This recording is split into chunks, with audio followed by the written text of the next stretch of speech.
today. Welcome to Jerry Tips, where we're discussing why we're aging. Why do we age? Many of us have this question. Some of us would love to not age. However, we have to. And there are different theories as to why we age.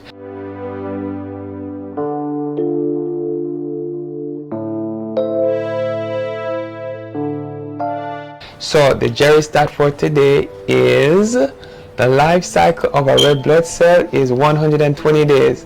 The cells in the bone marrow can have life cycles of around 10 hours.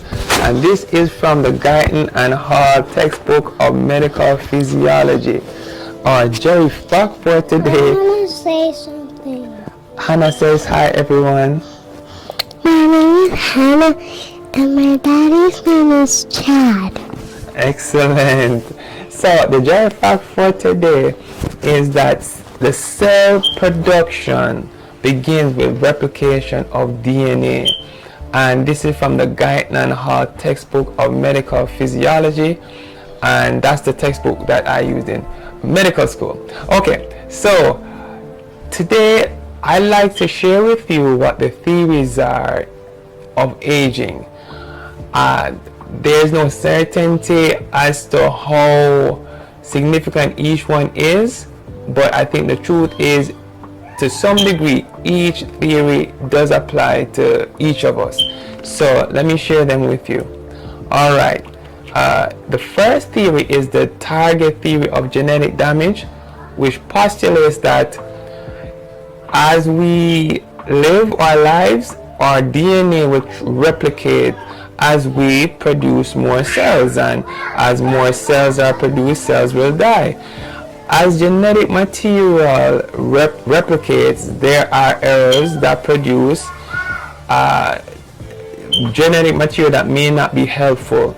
The theory is that as we get older, this genetic material that is produced as a result of the errors of genetic replication will accumulate and will cause the explicit or the external signs of aging, like graying of our hair, skin, etc. So that is the theory of genetic damage. The free radical theory has to do with the fact that each cell will produce very active oxygen species, and these active oxygen species, they will destroy our cells. And normally we have ways the body will produce chemicals that will neutralize these oxygen species.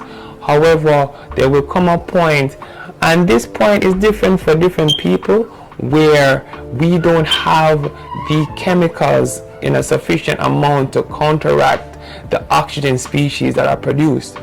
That's why many persons promote the consumption of fresh fruits, fresh vegetables that have antioxidants to combat these oxygen free radicals that develop in our cells. So this is the free radical theory. The telomere theory postulates that at the end of each chromosome, and the chromosomes are what contain the genetic material of each cell, at the end of each chromosome there are telomeres, which are repetitive DNA sequences. The shorter the telomere, the less life that's left in that particular cell. And the theory is, if we find a way to keep our telomeres long, that will actually translate to longer lives. So that's the telomere theory. The error catastrophe theory moves away from the DNA focus to the RNA, and RNA is genetic material that helps to replicate DNA. And the thinking is that when the RNA doesn't work well, that this results in the obvious signs of aging that we see. The accumulation theory has to do with the accumulation of proteins and different substances by cells, and the accumulation of these substances cause what we know as aging. The energetic theory postulates that as we get older, we become less efficient in managing our energy sources. So with time, for whatever reason we become less efficient in doing so, so that results in our having less energy to perform the activities that the cells would normally have to perform to stay young. So as a result, the body ages. The endocrine theory postulates that different hormones that are abundant in youth and early life, such as growth hormone, they become secreted less with age, and the result of the less abundant secretion of these hormones result in aging as we know it. The immune theory postulates that the immune system with time will age, and as a result there are some cells within the immune system that become less active. Some will become more active, but the more active ones that tend to be more active at older age can cause more issues and lead to the prevalence of, or the increased incidence of cancer in older age and other negative health events. So the stem cell theory speaks on the fact that as we get older we have fewer stem cells to regenerate the damaged cells of the body, and that results in aging.